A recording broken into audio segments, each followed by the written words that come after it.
Let us now introduce contestant number 2, Ms. Liu Nicole. Please come onto the stage.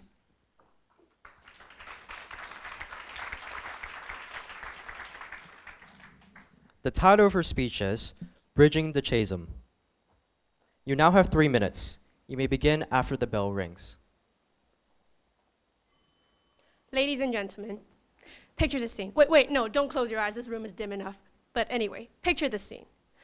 Throngs of people, some with absolutely enormous suitcases, some with bulky pushcarts, divvying up their goods and going through the MTR turnstiles back to Shenzhen. I'm sure all of you have seen this before, either in person or on TV. The problem of parallel trading is plaguing Hong Kong. Congested railways, shortage of necessities, jacked up commodity prices. To these problems, many parties have put forth solutions, such as revoking the multi-entry permit scheme or placing a limit on the number of mainlanders allowed in the border every day. One thing is that they play on a large assumption, that these parallel traders are in fact mainlanders. But according to a recent government report released early February, 60% of parallel traders are locals. So if you crack down on mainlanders, not much effect will be achieved. I believe, however, that administrative measures raised by the government can in fact alleviate some of the tensions. For example, limiting the number of milk powder cans leaving the border can alleviate the shortage problem, as well as balance the essential principle of free market economy in Hong Kong, as we cannot limit who is allowed to buy it and who isn't. Secondly, weight restrictions and increased patrolling along the border and MTR areas can also relieve some of the congestion and the tensions associated with these problems. With some of these problems ironed out, I believe that we can alleviate the tensions between the mainlanders and locals in the short term. Obviously, the large cultural gap caused by the influx of mainlanders from the individual visit scheme and the resulting disharmony cannot disappear overnight. As said by Jonathan Lockwood Hill, we hold in contempt the unfamiliar. Therefore, in the long term, I believe civic education, public media awareness, and also exchange programs not only between students, but also professionals in their fields, can promote more acceptance with each other as they become more familiar with each other's cultural differences.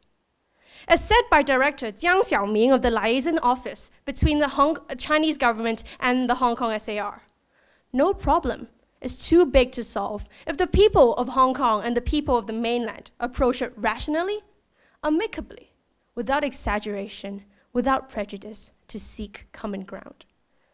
It is only with short-term administrative measures that we can, as long as long-term, that we can stop it. Thank you. Thank you for your speech. Ms. Farino will now ask you a question relating to your speech. The bell will ring right after the question has been asked, and you have 1 minute to respond to the question. Ms. Farino, please. Thank you. You've enumerated several positive initiatives that you feel would alleviate some of the issues about the misunderstandings between Hong Kong and mainlanders. Can you speak a little about what you feel is the role of language in dispelling these misunderstandings about the learning, more people learning Putonghua, for instance? How do you feel that would change things?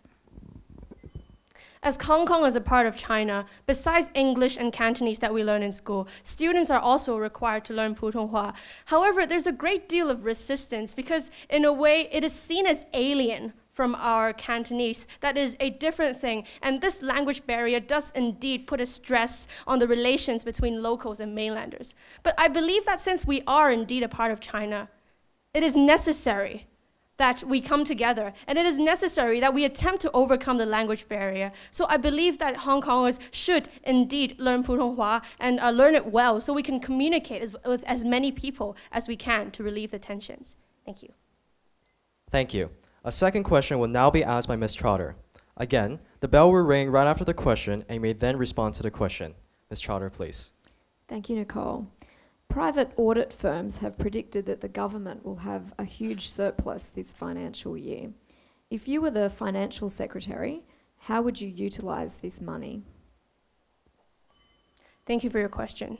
I believe that if I were the financial secretary, I would put apart quite a large portion of the surplus as in the budget to relieve the current problems that Hong Kong faces. For example, the poverty problems, especially cage housing. However, I don't think just throwing money at people or tax rebates can do it. I think the government should, in fact, use this surplus with long-term programs that help these more poor people to achieve social mobility in terms of education, in terms of access to technology. And I think that this surplus can't just be handed out as food stamps or coupons. While these are viable short-term measures, we also need to look to the long term to help them move up and out of poverty. Thank you.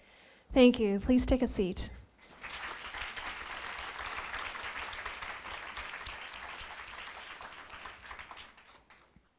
Please remain silent while our judges write down their comments.